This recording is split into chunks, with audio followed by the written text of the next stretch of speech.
الحمد لله وصلى الله وسلم على نبينا محمد وعلى آله وصحبه أجمعين.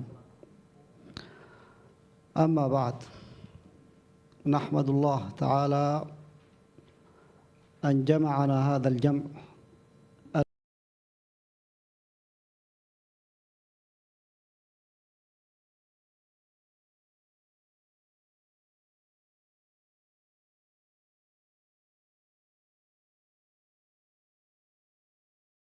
أسراره ومقاصده. وقد مر معكم في المحاضرات السابقة الكلام عن التدبر، ونحن نعلم جميعا أن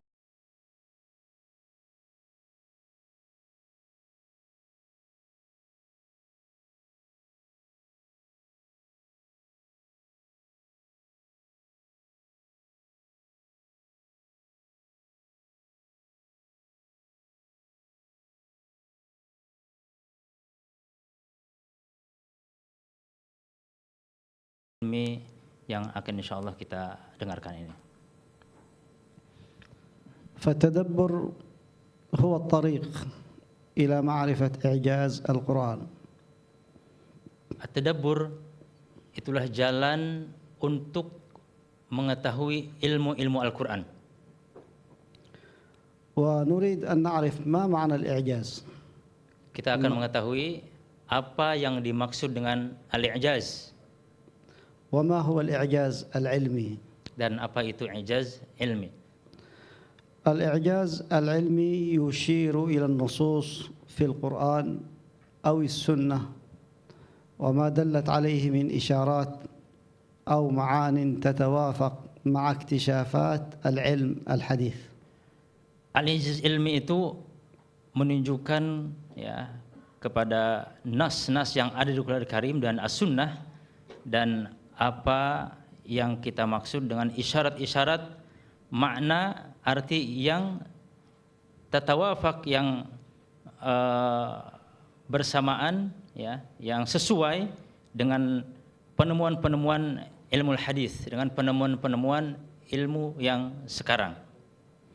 الاكتشافات الحديثة المقصود بها التي لم تكن في العصور الماضية، ومن المستحيل أن توجد في عهد النبي عليه الصلاة والسلام. Jadi penemuan-penemuan ini yang tidak mungkin ditemukan di masa-masa yang terdahulu. نريد نتحدث عن الاكتشافات الحديثة التي حصلت في القرن ال19 وال20. Kita akan menyebutkan beberapa penemuan-penemuan yang sudah ditemukan di abad 19 dan abad ke-20. هذه الاكتشافات التي حصلت في هذه القرون المتأخرة والتي كان من المستحيل أن تظهر في عهد النبي عليه الصلاة والسلام، ثم جاء القرآن موافقا لها أو مشير إليها، مشير إلى هذه الاكتشافات. Ya, jadi penemuan-penemuan yang ditemukan pada abad-abad terakhir ini ya, yang pada waktu yang lalu mustahil akan terjadi ya. فهذا هو الإعجاز العلمي الذي نقصده. Inilah i'jazul ilmi yang kita maksudkan. حقائق علمية وجدت في هذا العصر، في هذا الزمن، جاءت الآيات القرآنية والأحاديث النبوية مشيرة إليها، تشير إلى هذه الحقائق العلمية. Penemuan-penemuan ini ya yang dibantu ya dengan dalil-dalil dari Al-Qur'an dan Sunnah ya menunjukkan kebenaran atau hakikat i'jazul ilmi ini. فهذه الحقائق العلمية التي اتفقت مع الآيات القرآنية هذا هو الإعجاز في القرآن الكريم. Hakikat ilmu ya atau penemuan-penemuan ini yang sudah ditemukan ya ini bersesuaian ya dengan apa yang dikatakan oleh Al-Qur'an dan Sunnah. أما التفسير العلمي فهو من ناحية أخرى عملية استخدام الأدوات المنهجية العلمية لتحليل وتفسير النصوص أو الظواهر في سياق النصوص القرآنية. Adapun tafsir ilmi itu dari sisi lain, yaitu bagaimana ya kita menggunakan alat ilmu dan manhaj ilmi untuk tahlil ya, untuk mencari solusi tafsir dari nusus itu, dari zawahir nas, dari nas yang jelas.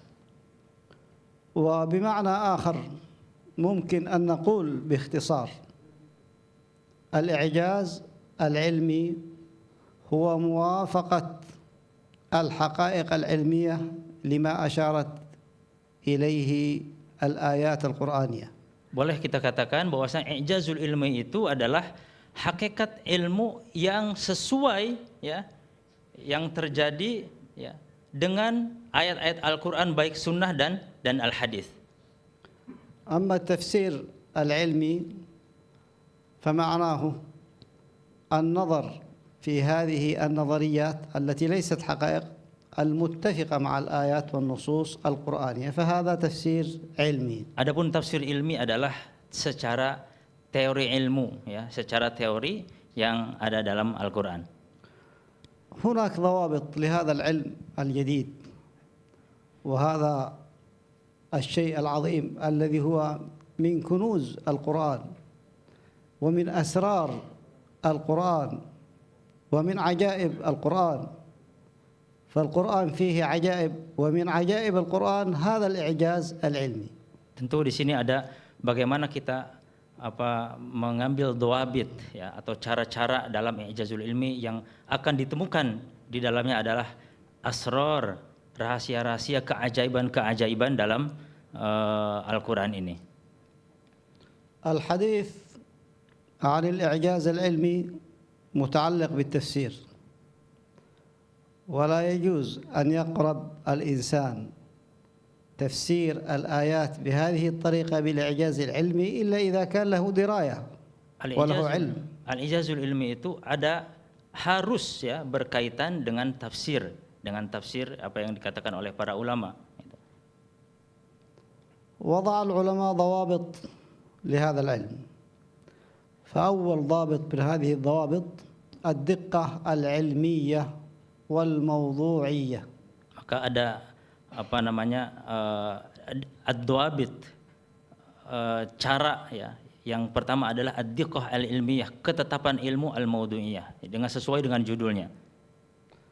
فيجب أن تستند التفسيرات أو معطيات علمية مؤكدة وموثوقة، تستند تفسير النصوص على حقائق علمية ثابتة موثوقة غير مشكوك فيها، وستأتي معنا الأمثلة إن شاء الله.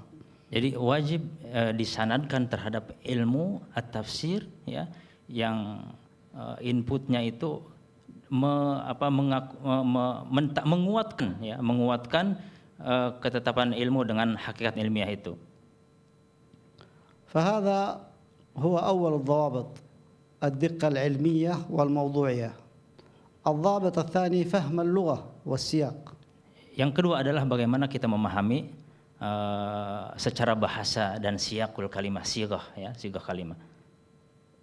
القرآن نزل بلسان عربي مبين واضح بين، هكذا أنزله الله. Turun dengan bahasa Arab yang jelas, yang wadih. فيجب الرجوع إلى اللغة. Maka wajib kita kembali ke bahasa. فيما أشكل من التفسير فيجب الرجوع إلى اللسان العربي وإلى المعاجم لمعرفة معاني الألفاظ ومدلولاتها. Maka kita harus merujuk ya kepada makna-makna kalimat dan apa yang dipahami oleh para ulama dan sahabat radhiyallahu anhum. الابتعاد أيضا من الضوابط الضابط الثالث الابتعاد عن التأويل العشوائي.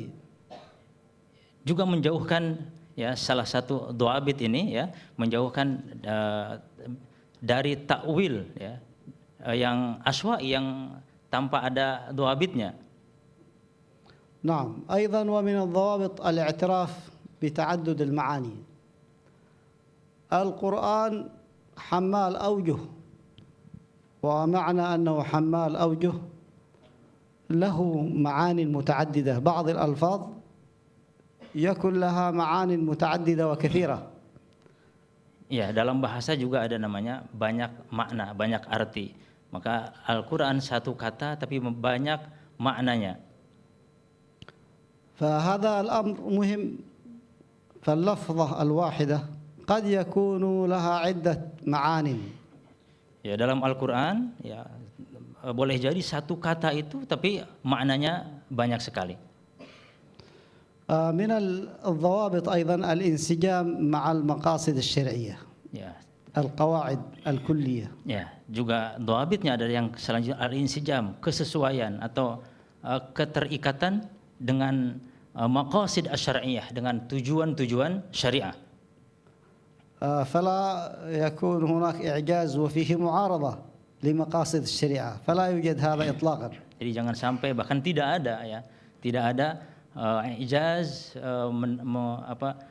tapi di situ ada muaradah, i'tirad, ada ketidaksesuaian ya antara ijazul ilmi dengan al-maqasid, dengan tujuan-tujuan syariahnya. من الضوابط أيضا استخدام المنهج النقدي. ما الذي نقصد به؟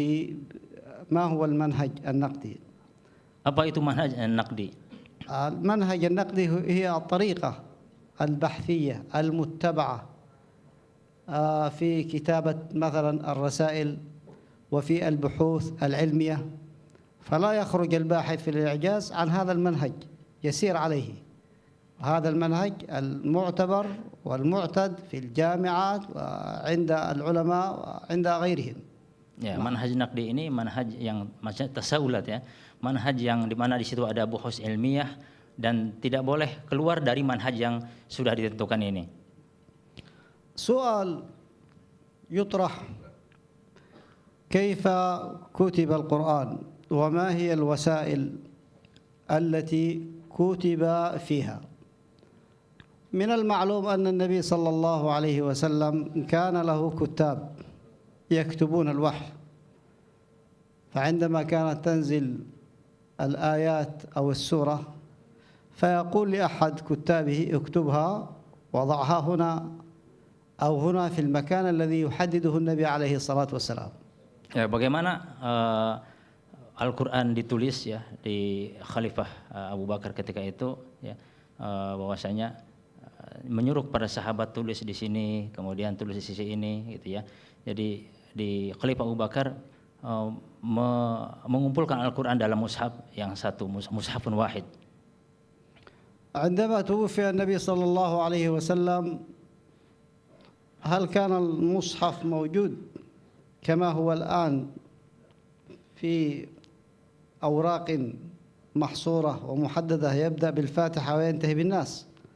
لم يكن كذلك. Ya, waktu zaman Abu Bakar ditulis dari Al-Fatihah sampai An-Nas ketika zaman Abu Bakar. Satu mushaf. Tentu belum waktu itu ya. فكيف كانت طريقة الجمع؟ كما هو معلوم لديكم، فأنتم ما شاء الله من حفاظ كتاب الله. Jadi bagaimana التالين له mengumpulkannya, dan antum a'lamun, ta'lamun. النبي عليه الصلاة والسلام ذهب إلى الرفيق الأعلى والقرآن كان في الصدور، في صدور الصحابة. Rasulullah sallallahu alaihi wasallam meninggal dan Al-Quran sudah ada di dada-dada para sahabat. وكذلك كان مكتوب، لكن أين كان مكتوب؟ Dan Al-Quran ketika itu ditulis, tapi di mana ditulisnya? نعم، كان مكتوب في الجلود، وكان مكتوب في عسب النخل. عسب النخل، جريد النخل. Ya, karena ketika itu ditulis di pelepah-pelepah, di daun-daun, di pelepah kurma, ya seperti itu. وكان مكتوب كذلك في ماذا؟ في العظام المسطحة كان مكتوب عليه القرآن. Ya, bahkan Al-Quran ditulis di tulang belulang, ya di tulang. وكان أيضا مكتوب في اللخاف هي الأحجار المسطحة. الأحجار المسطحة. Ya, ditulis di bebatuan gitu ya. فهذه هي الوسائل التي كتب بها القرآن. Dan inilah beberapa wasilah di mana Al-Quran ditulis ketika itu.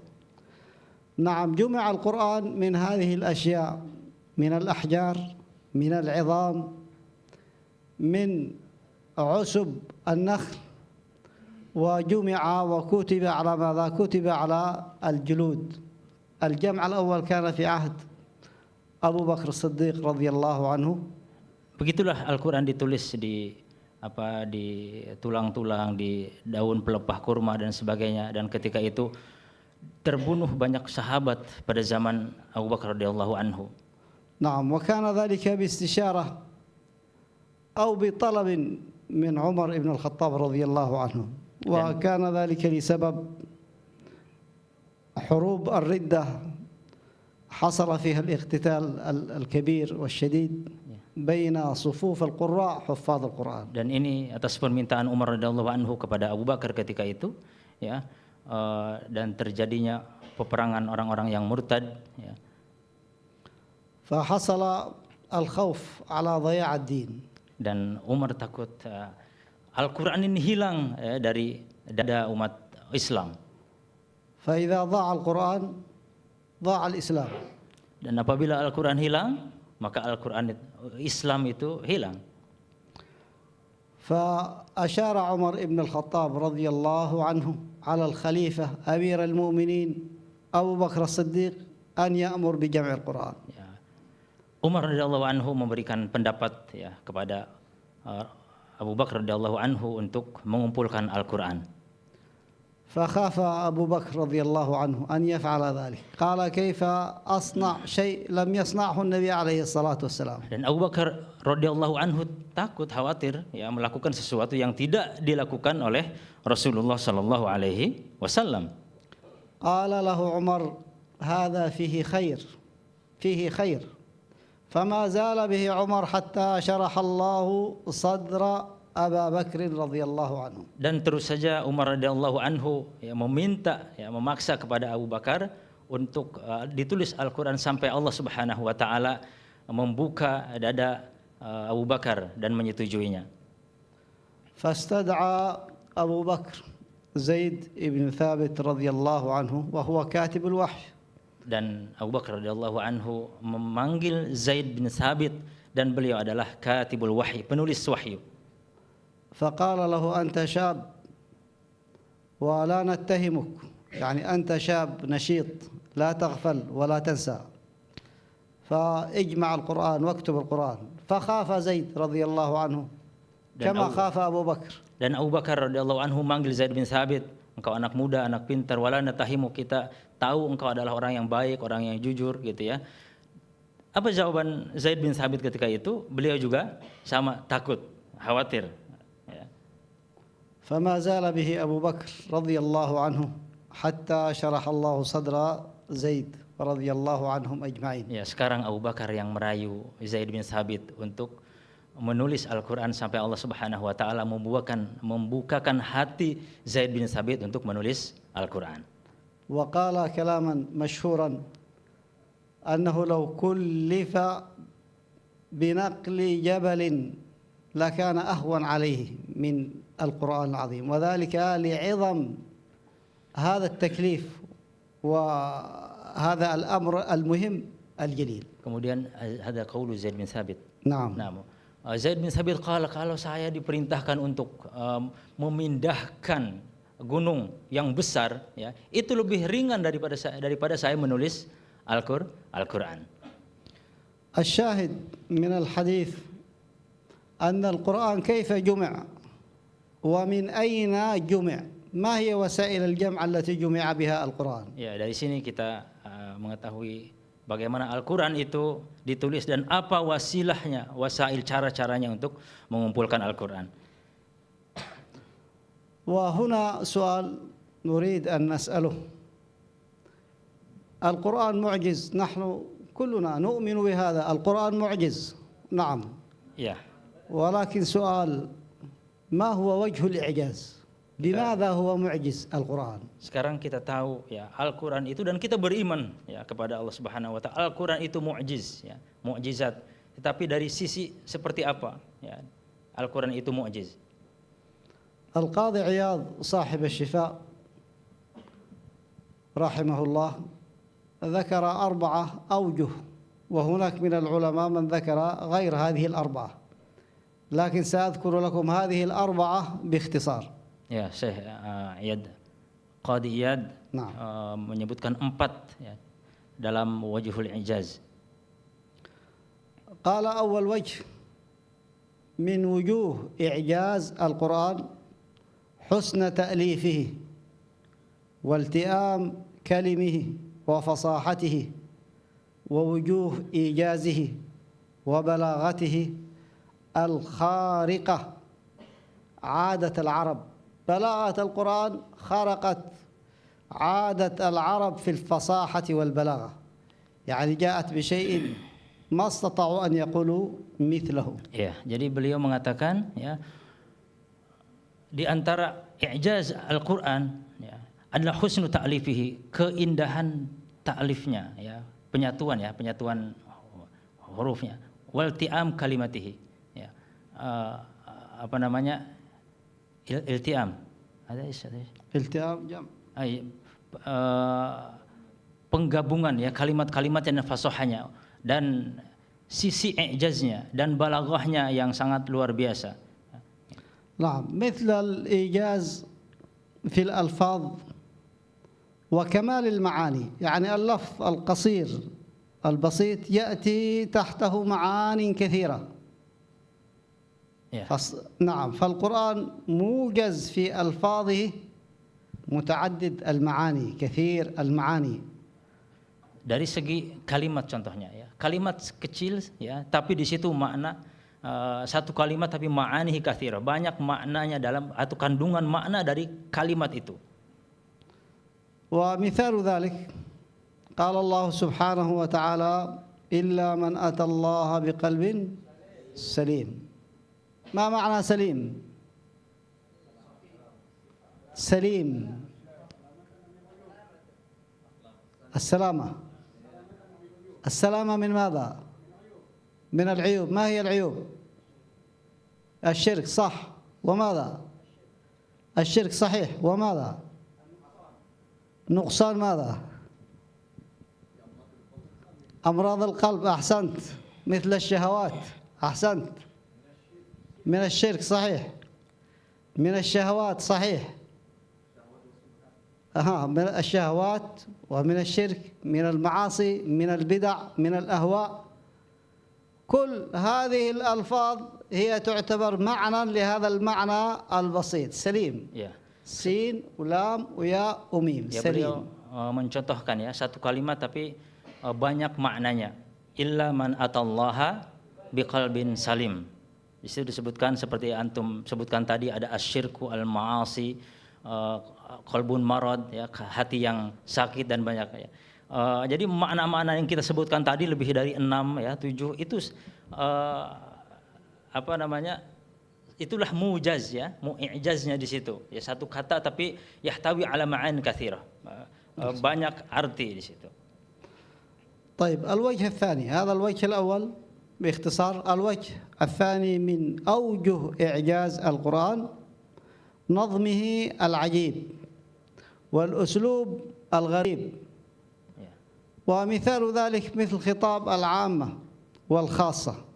القرآن يخاطب الناس كافة، متعلمهم وجاهلهم صغيرهم وكبيرهم، هو خطاب لكافة الناس، وكل الناس يأخذون من القرآن ويفهمون القرآن. Ya, yang kedua bagaimana keajaiban nazamnya ya, nazam Al-Qur'an itu. Kemudian uslub yang yang begitu gharib, aneh ya. Ini Al-Quran ini khitab untuk orang ami, terpelajar ya, yang tidak terpelajar, semua memahami Al-Quran. نعم فهو خطاب لعامة الناس وخاصتهم الخاصة أهل العلم وطلاب العلم ولجميع الناس الخاصة والعامة هو يخاطب الجميع. Ya, jadi Al-Quran ini khitab ya untuk orang awam dan untuk orang khusus, yaitu orang yang terpelajar ya. نعم وسأضرب لكم مثلا على ذلك. نحن لدينا الرسائل النصية في التليفون، قد تكتب رسالة لزميلك وربما قرأها زميلك بخلاف ما كنت أنت تقصده، أنت تقصد قصدا وهو فهم فهما آخر، أليس كذلك؟ Ya, الشركة وضعت رسوم معبرة، الرسوم المعبرة الوجه، نعم الوجه والمبتسم والذي يضحك والذي ينزل الدموع، هذه الوجوه لماذا؟ نعم أكمل. أعيدها مرة ثانية. هو المترجم نفسه يعني أراد يفهمها. طيب صلوا على رسول الله. كل واحد في تليفونه عندما يكتب إذا احتاج بعض الوجوه الرسوم نعم فيرسلها، أليس كذلك؟ هي موجودة. طيب هذه الرسوم تدعم الكلام، توضح الكلام. إذا الكلام لم يتضح، إذا أردت أنت وقصدت أنك تضحك فترسل له وجها مبتسما، أليس كذلك؟ هذا هو. وإذا أردت أن تغضب هذا الذي ترسل له وجها ماذا؟ يعبر عن غضبك. نعم شوف،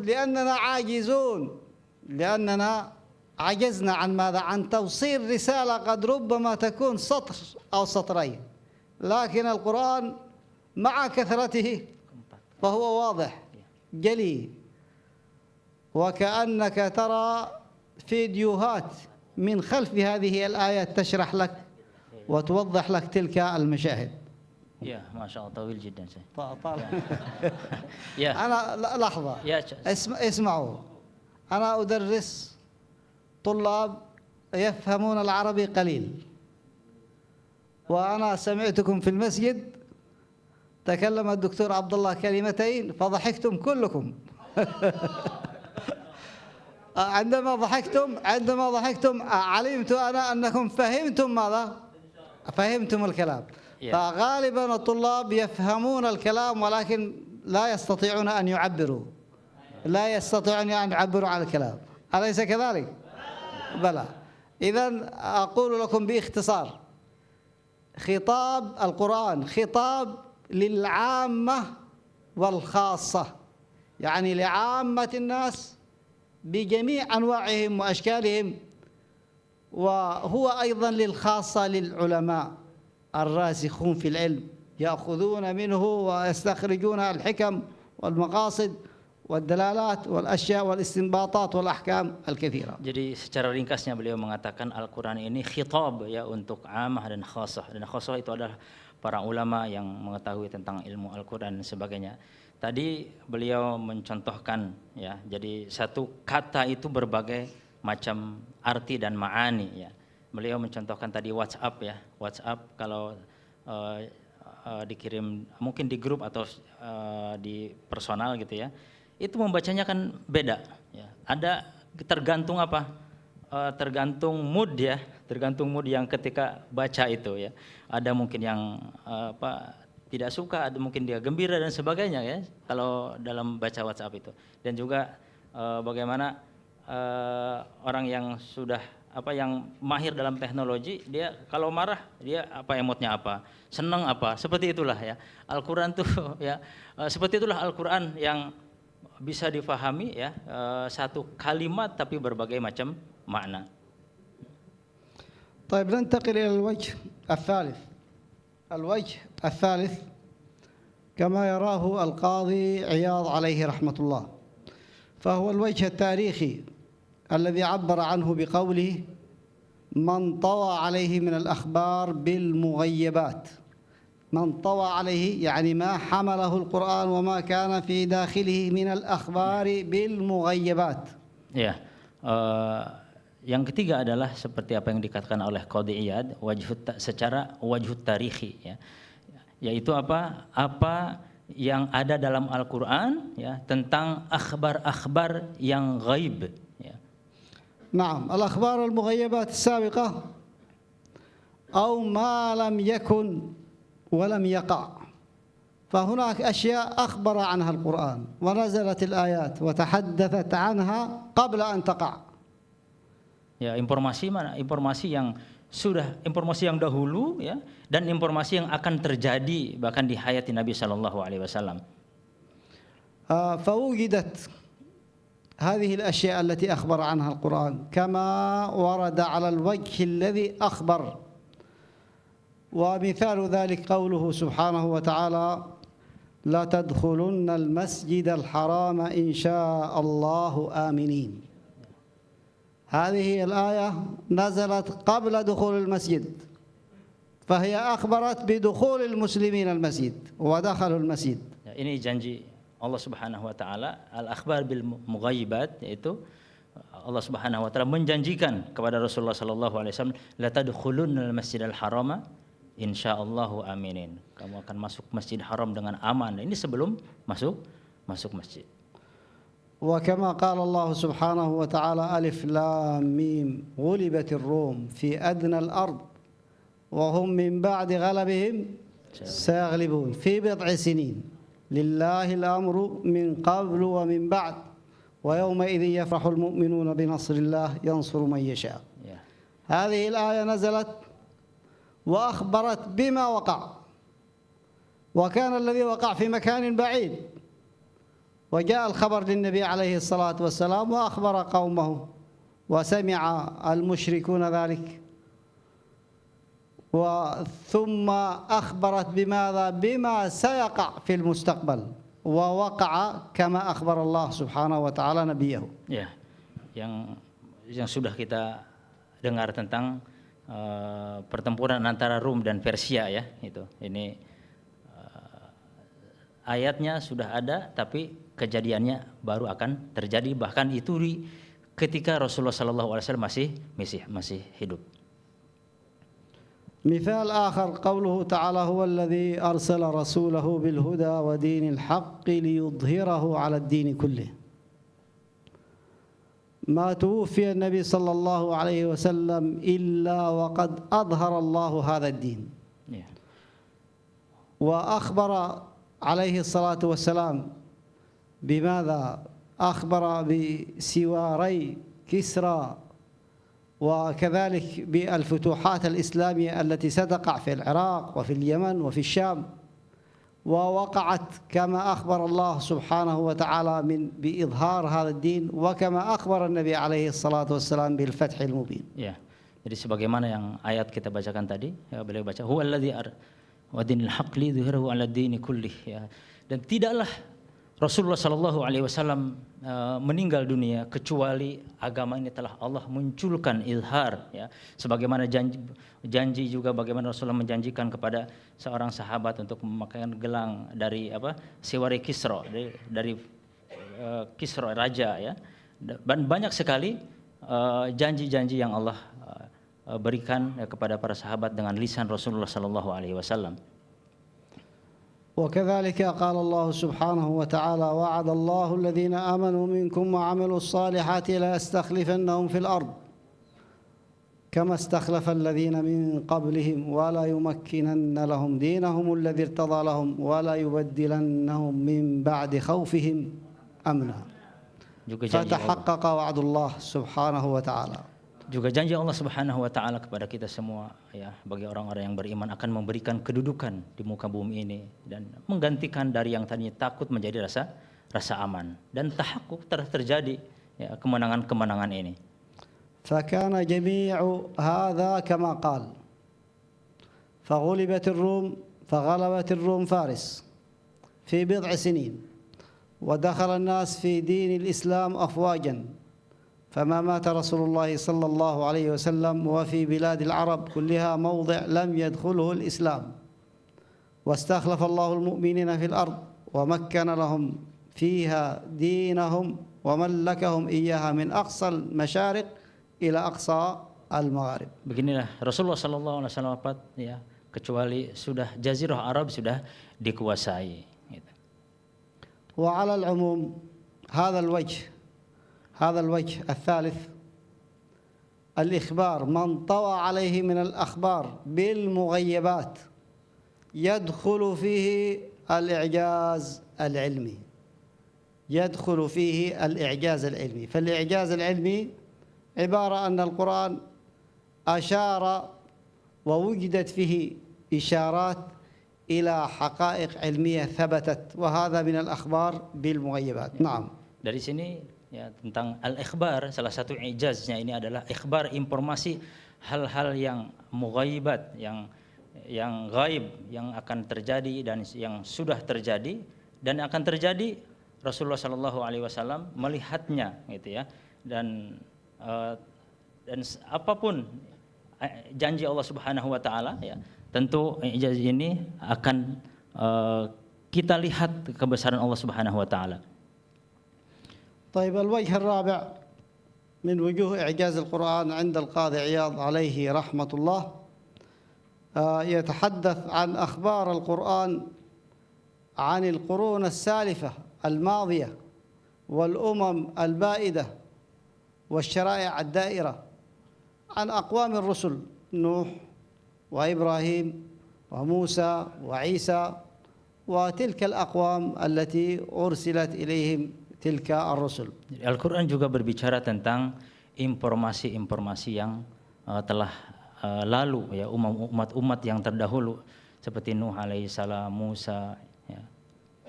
فهذه 4 أوجه نقول بأن القرآن الكريم معجز من خلال هذه 4 الأوجه.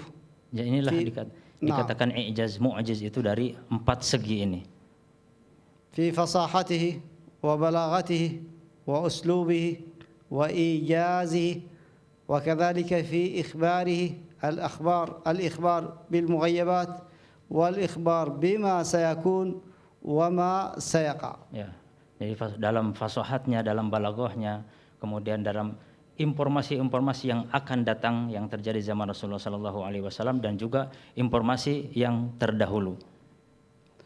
Al-Quran هذا الكتاب المعجز والذي معجزته خالدة وهو خالد إلى أن تقوم الساعة. Al-Quran ini kekal sampai hari kiamat, mu'jizatnya.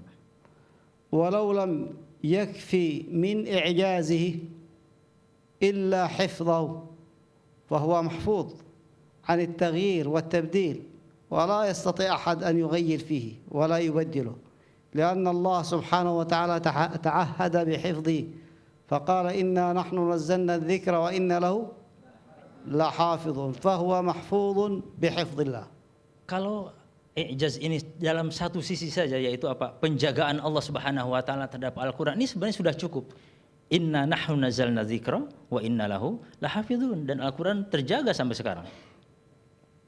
مع كثرة الأعداء أعداء الإسلام كثير وأعداء القرآن كثير لكنهم ولم يستطيعوا أن يغيروا فيه ولا يبدلوا. Musuh Islam banyak, musuh Al-Quran banyak, ya. Tetapi dengan izin Allah Subhanahu wa taala tidak akan mampu merubah Al-Quran sampai kapanpun. بل أن القرآن يذهلهم بما فيه من أخبار. Yang sebenarnya Al-Quran itu membuat mereka terkejut, ya, dengan apa informasi yang ada dalam Al-Quran. وسوف نبدأ الآن بالأمثلة من الإعجاز العلمي. Dan sekarang kita akan coba, ya, contoh-contoh dari i'jazul ilmi dalam Al-Quran. الكلام السابق هو عبارة عن مقدمة لما سنتحدث عنه الآن، Apa yang وهي kita هذه الأمثلة للحقائق العلمية التي تتفق مع الآيات القرآنية. apa yang kita terangkan tadi itu adalah mukaddimah daripada i'jaz al-ilmi. Sekarang kita akan memberikan beberapa contoh dalam Al-Qur'an. فنبدأ بأول مثال لذلك ألا وهو الأمواج الداخلية التي في وسط البحار والمحيطات. Ya. Yang contohnya beliau mencontohkan amwaj, ombak ya. Ombak di kedalaman yang dalam sekali gitu ya. Gitu. نعم، سأذكر باختصار الحقيقة العلمية ثم أذكر الآية القرآنية مع بيان لبعض معانيها حتى يتضح الكلام. Ya, hakikat ilmiah nanti kemudian dengan kata-kata ulama ya, kita satukan biar kita memahami dengan jelas. الأمواج الداخلية التي في داخل البحار الذي نعرفه هناك أمواج سطحية في السطح، الأمواج التي تكون في السطح هذه نعرفها، لكن هناك أمواج داخلية.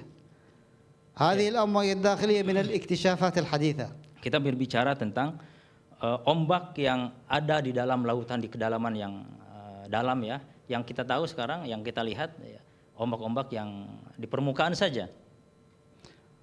لاحظ علماء البحار هذه الأمواج في القرن العشرين.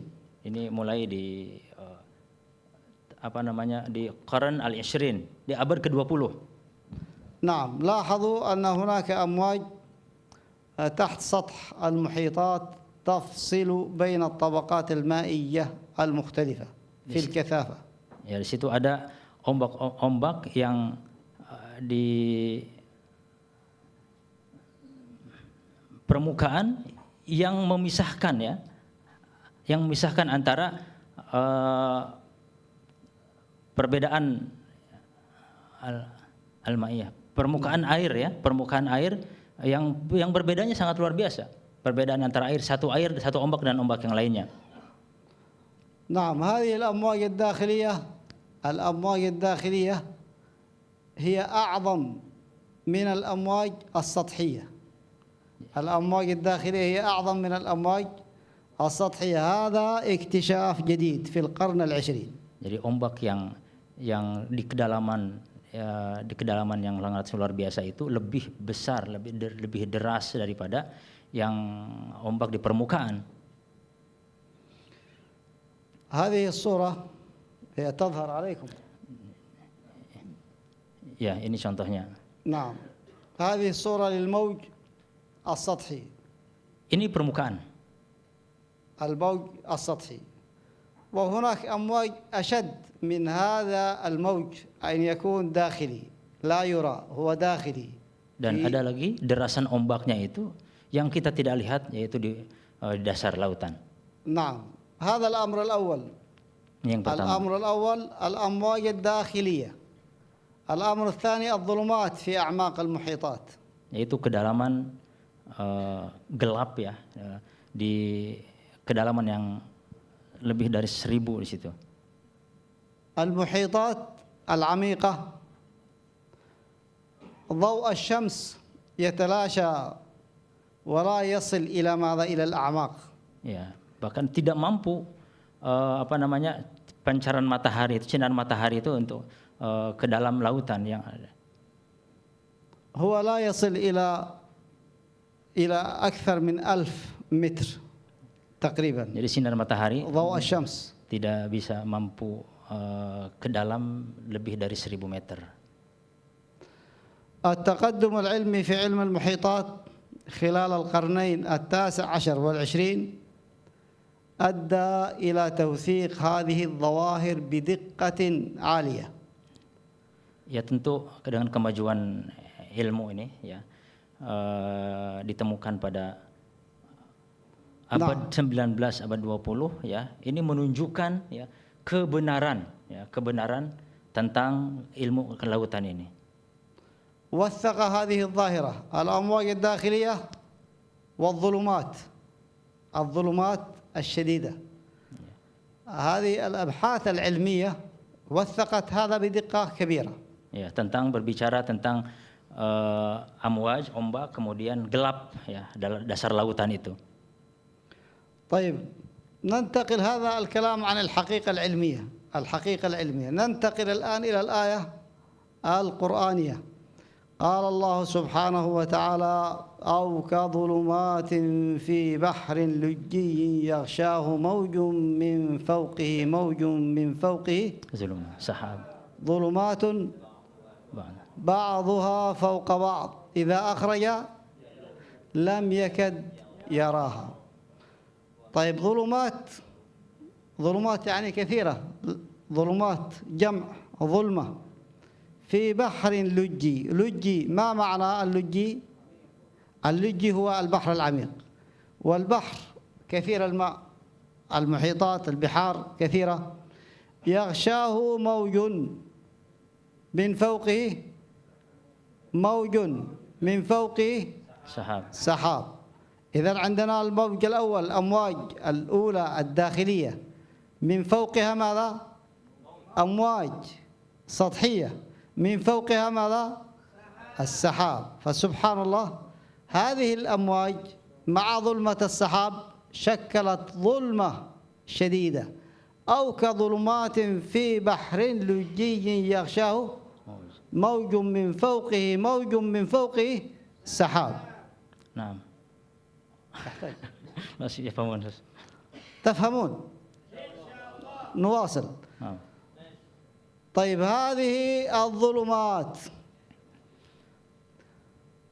وهذا الشيء من الأمواج، هذه الأمواج وهذه الظلمات في داخل البحار، من الذي أخبر النبي عليه الصلاة والسلام بها مع أنه لم يركب البحر قط ولم يعرف البحر؟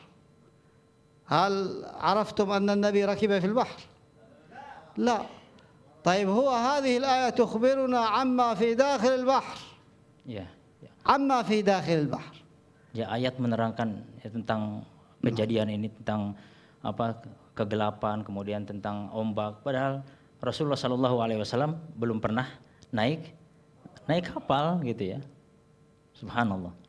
هناك من سألكم سؤال في محاضرة سابقة هنا، وممكن أن نقول سؤال هكذا: ما الدليل على أن هذا القرآن من عند الله؟ ما الدليل على أن هذا القرآن من عند الله؟ Apa dalil bahwasanya Quran itu dari Allah Subhanahu wa taala? أليست هذه الآية أعظم دليل؟ Bukankah هذه الآية أعظم دليل على أن القرآن كلام الله عز وجل؟ Bukankah ayat ini sebagai dalil yang kuat ya?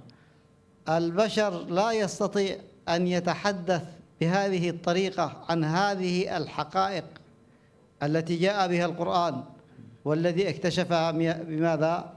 العلم الحديث.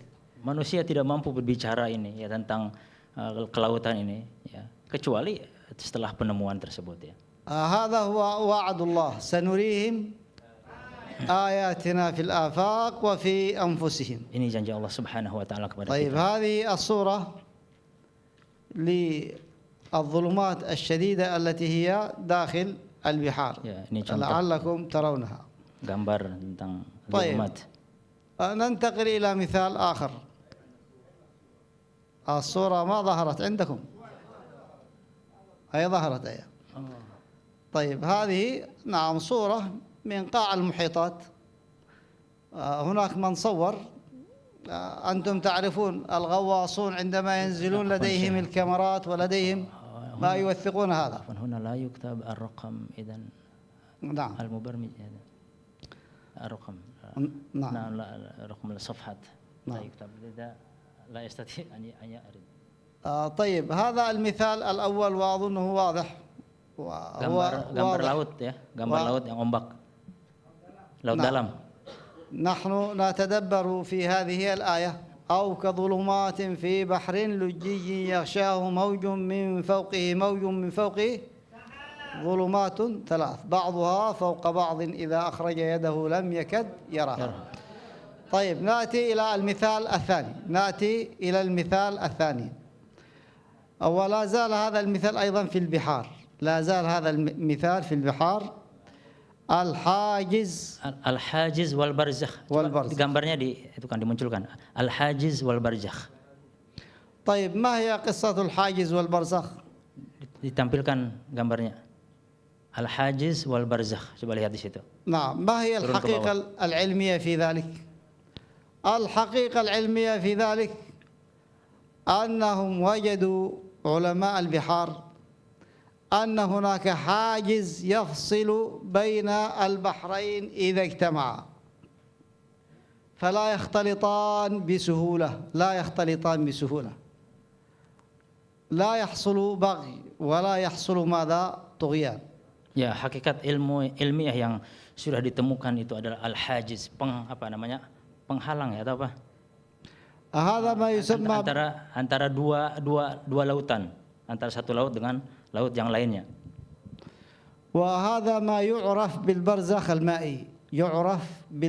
المائي عند العلماء أو علميا. البرزخ المائي. البرزخ المائي علميا هو منطقة فاصلة بين المياه المالحة والمياه الأقل ملوحة.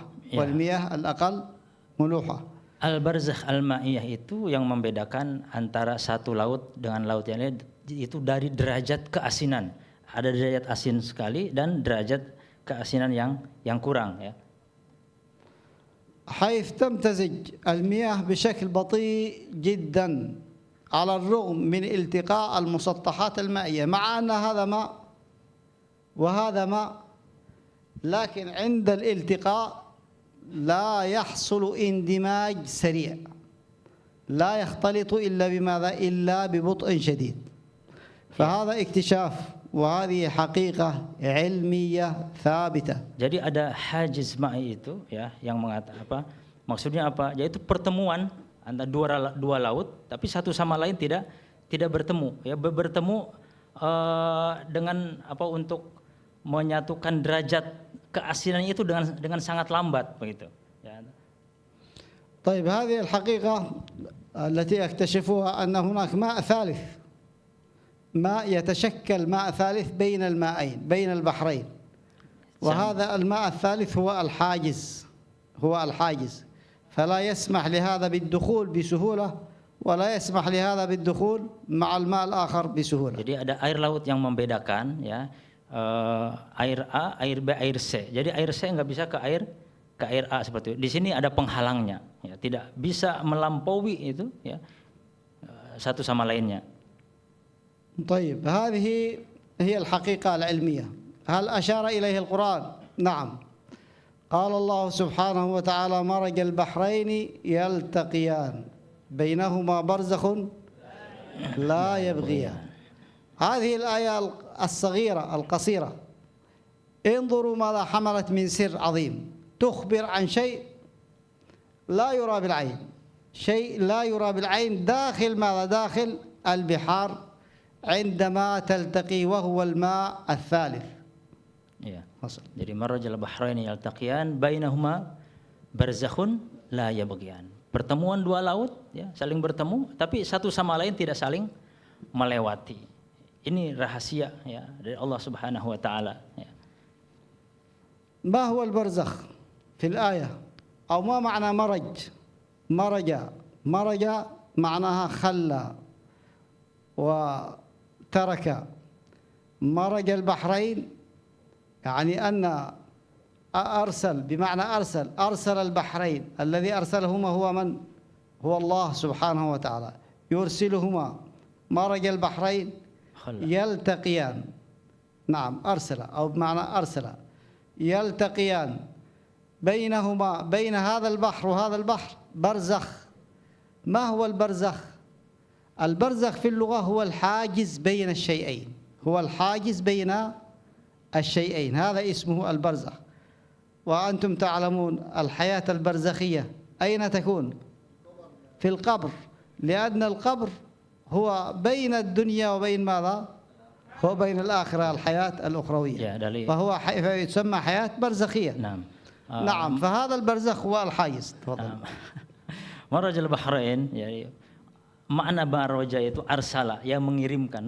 Allah Subhanahu wa taala yang mengirimkan, mengirimkan laut ya, atau yang mengirimkan ombaknya itu ya, gitu. Dan keduanya bertemu tapi tidak saling melampaui. Barzakh itu apa? Barzakh itu penghalang ya, penghalang antara satu ombak dengan ombak lain, seperti ketika kita barzakh dalam kuburan ya, itu barzakh, penghalang antara kehidupan dunia dan kehidupan akhirat. طيب لا يبغيان، ما معنى لا يبغيان؟ البغي هو مجاوزة الحد، هو مجاوزة الحد مثل الطغيان. لا يطغى هذا على هذا. Ya. نعم. Ya. La yabghiyan artinya satu sama lain tidak saling melewati, tidak la yatajawazan, tidak saling melampaui.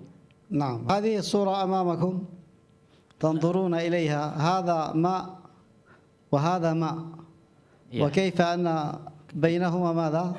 فاصل. هل حصل الاندماج والاختلاط بينهما سريعا؟ لم يحصل. هذا هو ما قاله الله سبحانه وتعالى في كتابه العزيز. وما نحن نشاهده الآن في هذه الصورة، مرج البحرين يلتقيان بينهما برزخ لا يبغيان. لا زال الحديث عن البحار، وكما قلت لكم في البداية النبي عليه الصلاة والسلام لم يركب البحر قط ولم يعرف البحر، فمن أين له هذه الأخبار؟ إنها من الله العليم الحكيم. Ya, kita lihat di gambar ini ya, ada dua gambar, secara warna juga berbeda itu ya. Jadi satu sama lain tidak saling melampaui ya, tidak saling melewati ya. Tentu ini i'jaz ya dari Allah Subhanahu wa taala, dan Rasulullah sallallahu alaihi wasallam belum naik kapal gitu. Tapi Rasulullah sallallahu alaihi wasallam sudah menginformasikan ini ya. Itulah Allah Subhanahu wa taala yang memberikan wahyu kepada Rasulullah sallallahu alaihi wasallam. طيب ننتقل إلى الحقيقة العلمية والتصدعات في الأرض. اكتشف العلماء أن الأرض فيها تصدع. هل تعلمون ما معنى التصدع؟ التصدع هو الشقوق، مشققة. الأرض فيها تشققات وفي البحار تشققات. Ya, beliau akan berbicara tentang al-haqiqah ilmiah, insyiqaqul ard. Insyiqaq ada garis-garis ya, belahan-belahan tanah gitu. Lapisan-lapisan. Lapisan-lapisan. Ya. حفظتها. إذن عرفنا معنى التشقق. هو كما ذكر الأخ لابسا. هذا هو التشقق. على العموم التشقق أصبح عند علماء الجيولوجيا أنه ظاهرة معروف، الأرض فيها تشققات كثيرة، وأكثر التشققات في الأماكن الضعيفة، وهي قاع المحيطات. نعم، القاع آخر المحيطات، أسفل وديان المحيطات. Ya, lempengan-lempengan itu ada paling bawah ya itunya. معلوم. طيب هذه صورة تبين لنا تصدع. هذه الصورة التي أمامكم تبين لنا التصدع. ما هو التصدع؟ هذا هو الشق. هو الشق. Gambar ini فالتصدع هو الشق. وأصبحت هذه حقيقة علمية عند علماء الجيولوجيا. حقيقة علمية أن التصدعات كثيرة في الأرض، وهي تكثر أيضا في المناطق الضعيفة وأضعف الأماكن قاع المحيطات. Ya, ini dalam ilmu geologi ya. الحقيقة القرآنية التي تحدثت عن هذا الموضوع Ini barisnya. والتي أشارت إليه هي في قوله تعالى Halaman berikutnya ya. Al-Haqiqah Al-Qur'aniyah. والأرض ذات الصدع والأرض ذات الصدع. ما معنى الصدع؟ الصدع هو الشق كما هو موجود عندكم أمامكم، وهو مصدر بمعنى المفعول، يعني المشقوق أي المصدوع عنه. Ya, tentang lempengan-lempengan ini Allah sudah berfirman ya. Wal ardi dzatis sada'. Ya. نعم، وهو النبات الذي يخرج من شقوق الأرض، يعني الذي يصدع الأرض هي النبات. الله تعالى وصف الأرض بماذا؟ بالصدوع، والأرض ذات الصدع. لكن حتى نعرف ما معنى الصدع نرجع إلى آية أخرى من كتاب الله عز وجل. قال الله سبحانه kita وتعالى memahami apa arti sada itu, kita lihat ayat Allah, ayat Al-Qur'an yang lainnya, ayat yang lainnya kita akan lihat. قال الله سبحانه وتعالى إنا صببنا الماء صبا ثم شققنا الأرض شقا فأنبتنا فيها حبا وعنبا وزيتونا وحدائق. الذي نريد أن نعرفه قوله تعالى إنا صببنا الماء صبا ثم شققنا الأرض شقا. شققنا، ما معنى شققنا؟ معناها هي الصدوع، تصدعت وافترقت وخرج منها ماذا؟ Jadi terbelah ya. النبات. إذن عرفنا أن معنى الصدع هو الشق. الصدع الشق هو الشق وجمعه صدوع، شقوق. فالأرض موصوفة بأن فيها صدوع، بأن فيها شقوق، بأن فيها صدوع وأن فيها شقوق. وقد رأيتم الصورة التي تدل على ذلك، وهناك صور إن شاء الله سنعرضها متأخرة ترسم الشقوق داخل المحيطات، وكذلك في الصفائح، بين الصفائح التكتونية التي في الأرض، لأنه كما لا يخفى أن الأرض مشكلة من صفائح تكتونية. طيب، نأتي إلى آية أخرى من آيات الله عز وجل والتي أشار إليها القرآن العظيم، ألا وهي أن هذه الصدوع التي داخل المحيطات هي معرضة لماذا؟ للبراكين، لخروج البراكين منها. ترجمة. Ya, karena terjadinya lempengan-lempengan ini karena terjadi letusan, ya, terjadi letusan-letusan. Dia keluar dari bawah tanah. نعم، المنطقة الضعيفة هذه التي في داخل المحيطات التي فيها الصدوع يخرج منها ماذا؟ البراكين، يخرج منها البراكين لأنها خفيفة ضعيفة. قال الله سبحانه وتعالى مقسما بالبحر المسجور والبحر المسجور. من يعرف ما معنى المسجور؟ المسجور Allah bersumpah dengan المسجور المستعر، المستعر بماء المملوء بالنار. أحسنت، المملوء بالنار. ومعنى آخر المتقد. نعم، yang keluar api. نعم، المملوء بالنار. هل تعرفون التنور؟ التنور الذي تصلحون به، تصلح الخبز. نعم، هذا التنور عندما يكون النار فيه شديدة يكون ماذا؟ مسجور، يكون مسجور. وتقول عن النار أنها سجرت، والنار فيه مسجورة، النار فيه مسجورة. الله تعالى وصف البحار بماذا؟ بالمسجور وأنها تسجر. Ya, jadi Allah menyifatkan laut ini dengan al-masjur yang terbakar, yang banyak apinya.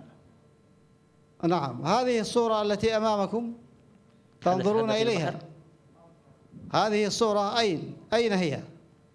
هذه في البحر. Ini gambar ini di lautan. نعم، هناك صور أيضا داخل البحر، داخل البحر تخرج منه البراكين. وسبحان الله أن الماء لم يطفئ النار ولم يغلبها، وكذلك النار لم تغلب ماذا؟ الماء، مع أنهما نقيضان ضدان، مع أنهما ضدان. Ya, yang membuat kita takjub ya.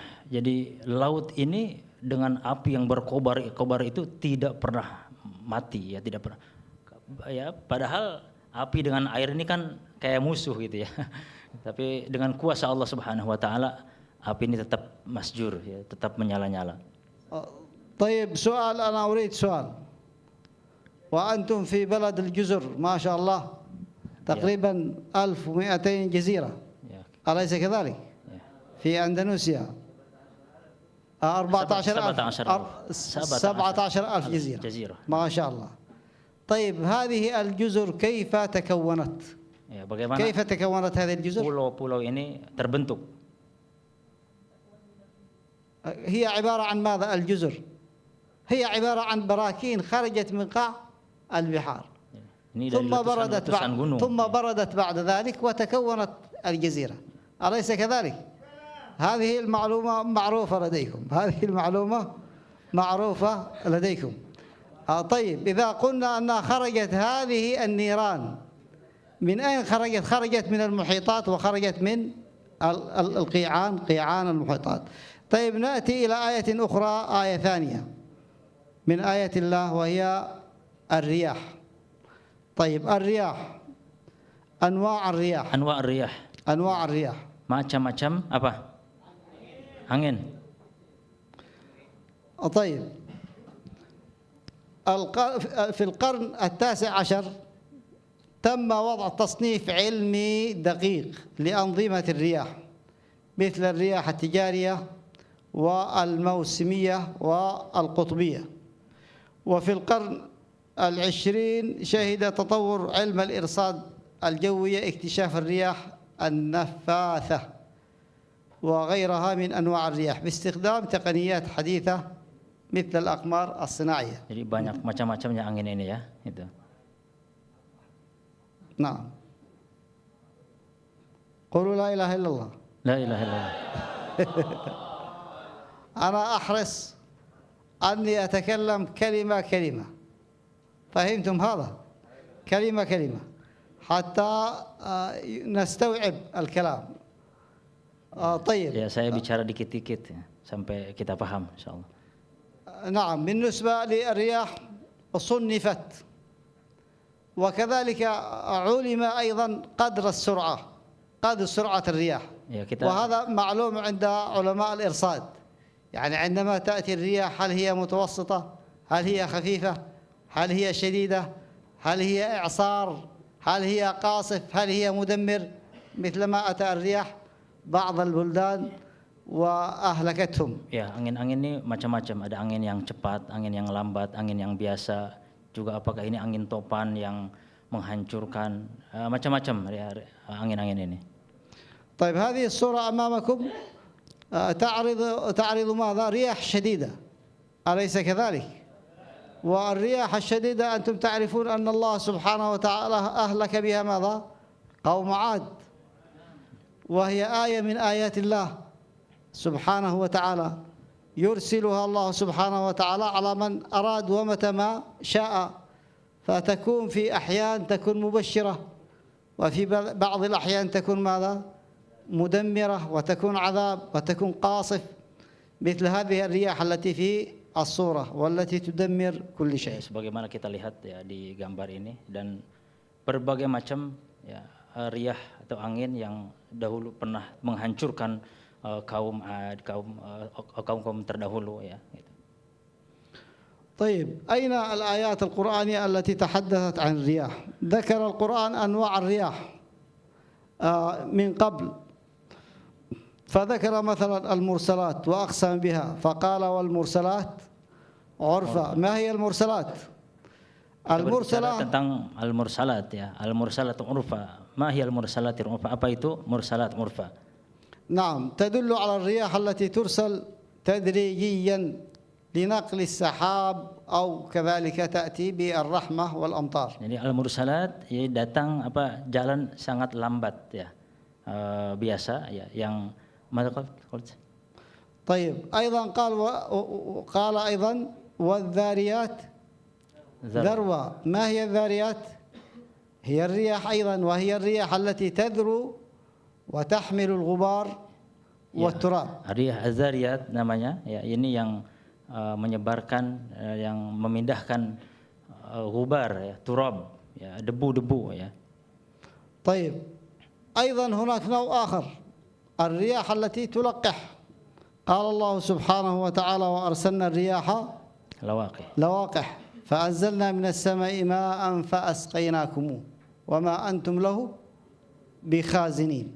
هذا نوع آخر من أنواع الرياح، وهي التي تلقح السحاب، وكذلك تلقح ماذا؟ الأشجار وحتى تنتج الثمار. وهناك رياح أيضا مبشرات، قال سبحانه وتعالى ومن آياته أن يرسل الرياح مبشرات وليذيقكم من رحمته. هذه 4 أنواع من الرياح. النوع الخامس العاصفة أو القاصفة، كما قال تعالى فأهلكوا بريح صرصر عاتية، أو كما قال إعصار فيه نار فاحترقت. والإعصار هو الريح الشديد المدمر. Ya. فذكر القرآن أنواع الرياح. Nah, riyah al-mubasyirat yang membawa kabar gembira tadi ya. Yang keempat, yang kemudian yang kelima angin topan, riyah syadid yang sangat kuat yang mungkin menghancurkan bangunan-bangunan, menghancurkan rumah-rumah dan sebagainya. طيب هذه الآيات التي حدثنا عن الرياح وعن أنواع الرياح وعن فوائد الرياح هي التي أشارت إلى ماذا؟ إلى الاكتشافات العلمية التي تحدد أنواع الرياح وكذلك سرعة الرياح، وهي خاصة بمجال ماذا؟ مجال الطقس. Ya, beberapa bagian atau macam-macam angin yang kita sebutkan ini ya, ini berbicara tentang inilah yang dikatakan hakikat ilmiah, tentang hakikat ilmi macam-macamnya dan keberapa kecepatan angin sesuai dengan nama tersebut. نعم نستطيع نقول هذه الإشارات توضح أن القرآن ذكر عدة أنواع من الرياح بحسب وظائفها وأثرها، وهذه الصور التي أمامكم هي توضح ذلك. هذه الصورة، هناك رياح أتت بماذا؟ بالمطر وهي مبشرة.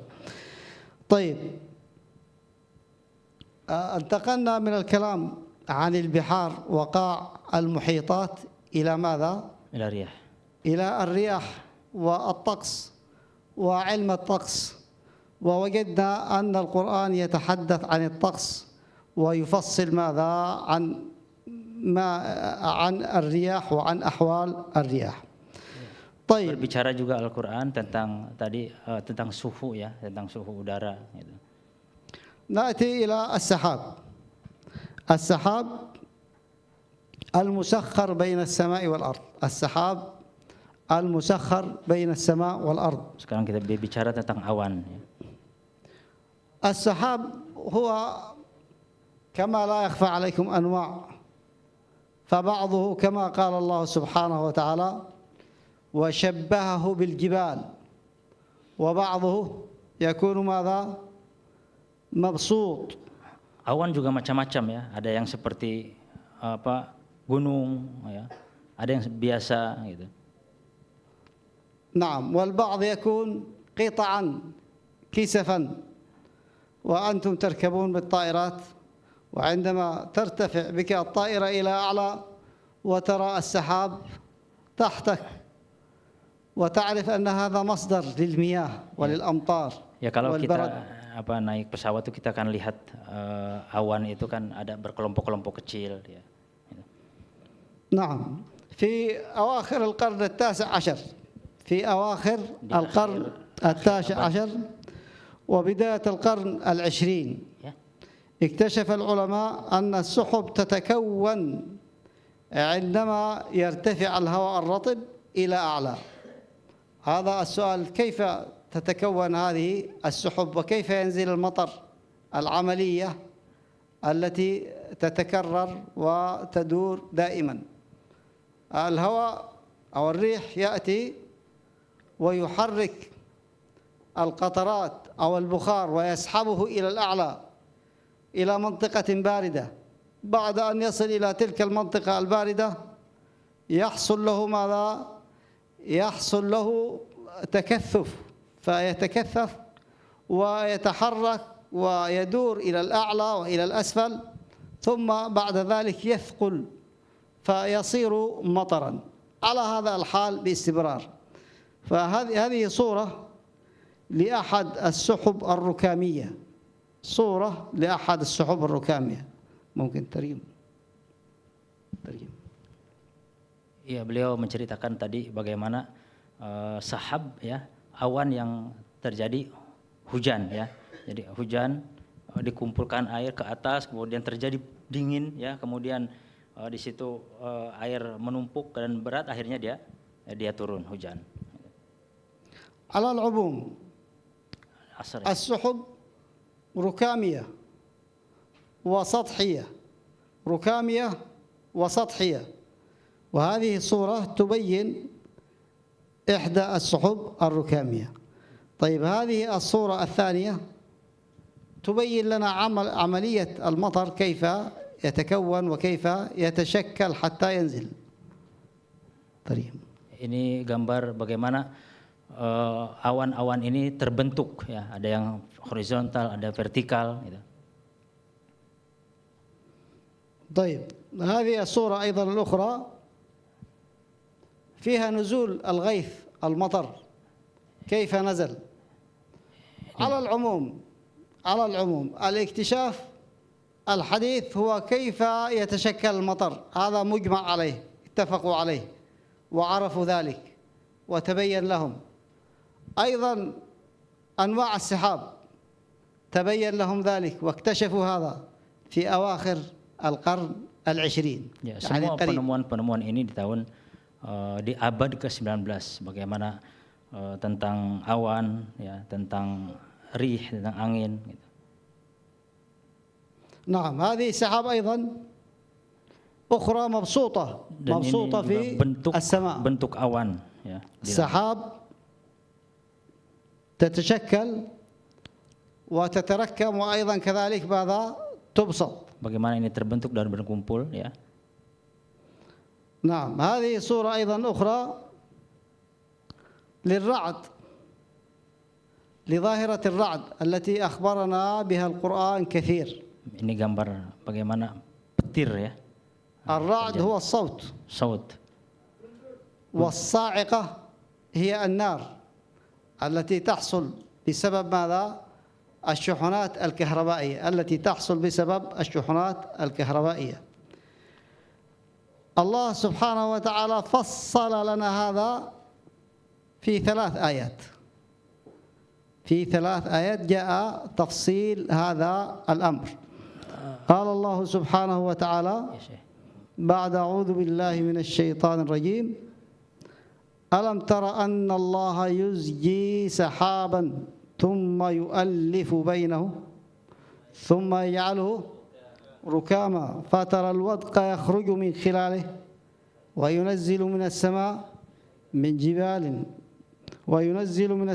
جبال فيها من برد فيصيب به من يشاء ويصرفه عن من يشاء يكاد سنا برقه يذهب بالأبصار. طيب أنا أسأل سؤال: ألم ترى أن الله يزجي سحابا؟ ما معنى يزجي؟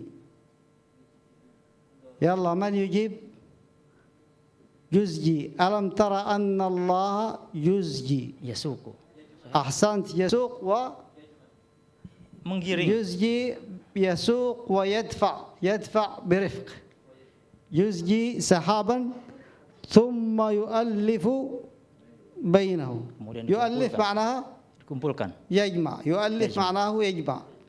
يدفع السحاب ثم يؤلف، لأن السحاب قد تجدها صغيرة هنا وصغيرة هنا وصغيرة هنا، فهو يدفعها ويجمعها. Ya, awan itu kan berkelompok kecil-kecil, kemudian Allah kumpulkan, yu'allif. ثم يجعله ركام، هذا يسمى بالسحاب ماذا؟ الركامي. السحاب الركامي هذا الكبير الذي تجده كالجبال في السماء، ثم يجعله ركاما فترى الودق يخرج من خلاله. ما هو الودق؟ ما هو الودق؟ فترى الودق، أنتم أهل القرآن وتحفظون القرآن. الندى. نعم، المطر، أحسنت.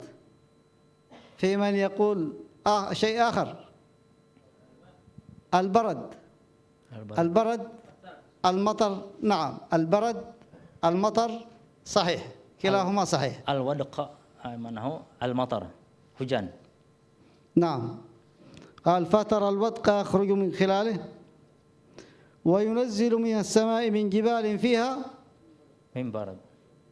أنتم تلاحظون من جبال، هذا هو التدبر. التدبر نحن الآن نعمل بالإعجاز وبالتدبر، إعجاز وتدبر.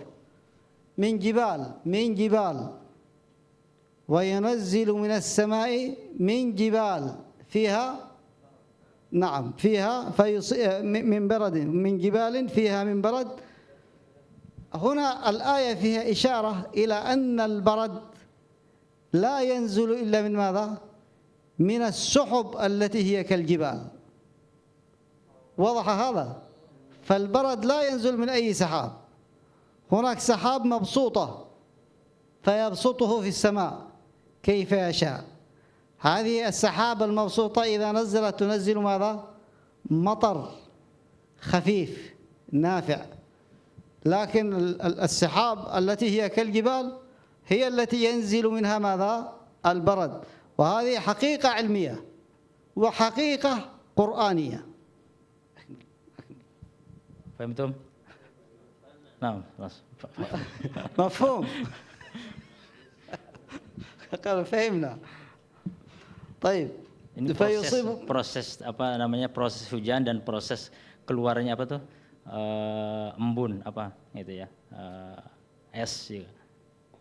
طيب فيصيب به من يشاء ويصرفه عما يشاء. ماذا يصيب بماذا؟ فيصيب به بماذا؟ مطر. المطر أو البرد؟ البرد، البرد، لأن البرد إذا نزل على المحاصيل الزراعية وعلى الثمار ما الذي يحصل لها؟ يهلكها. فيصيب بها من يشاء، فيصيب به من يشاء ويصرفه عمن يشاء. يكاد سنا برقه. سنا برقه، سنا ما معنى سنا؟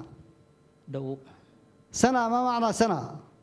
نحن نريد أن نتدبر القرآن لابد أن نعرف معانيه. ما معنى سنا؟ يكاد سنا برقه، يذهب نور بالأبصار. أحسنت، هو اللمعان والضوء الذي يصدر من البرق يكاد يذهب بماذا؟ بالبصر.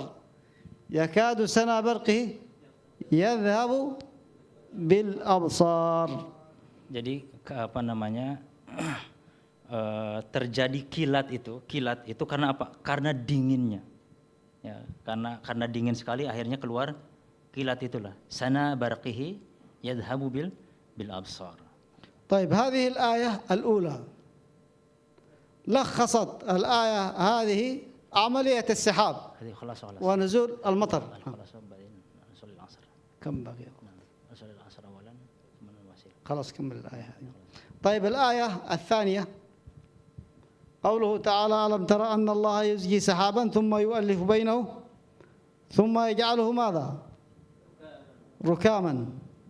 السحاب الركامية فترى الودق يخرج من خلاله وينزل من السماء من جبال فيها من برد. الآية الأولى ألم ترى أن الله يزجي سحابا ثم يؤلف بينه ثم يجعله ركاما فترى الودق يخرج من خلاله فيصيب به من يشاء ويصرفه عمن يشاء. يخرج من خلاله وينزل من السماء من جبال فيها من برد فيصيب به من يشاء ويصرفه عمن يشاء يكاد سنا برقه يذهب بالأبصار. أقول يا إخواني أنتم أهل القرآن وحفظت القرآن، وفيكم الخير الكثير. ونحن مقبلون على شهر الصيام، وهذا الشهر شهر شعبان هو شهركم، شهر القرآن. وأهم خصلة في تدبر إذا أردنا أن نتدبر بالقرآن وننتفع به لابد أننا نركز على معانيه، على معاني الآيات وألفاظ القرآن. إذا قدرنا على هذا نستطيع أن نتدبر ونستطيع أن نربط الآيات القرآنية بهذه المكتشفات الحديثة. بارك الله فيكم وأحسن الله إليكم، والسلام عليكم ورحمة الله وبركاته. وعليكم السلام ورحمة الله. جزاكم الله خيرا شيخ على ما قدم، فإن شاء الله نستريح قليلا نصلي العصر. سبحانك وبحمدك أشهد أن لا إله إلا أنت.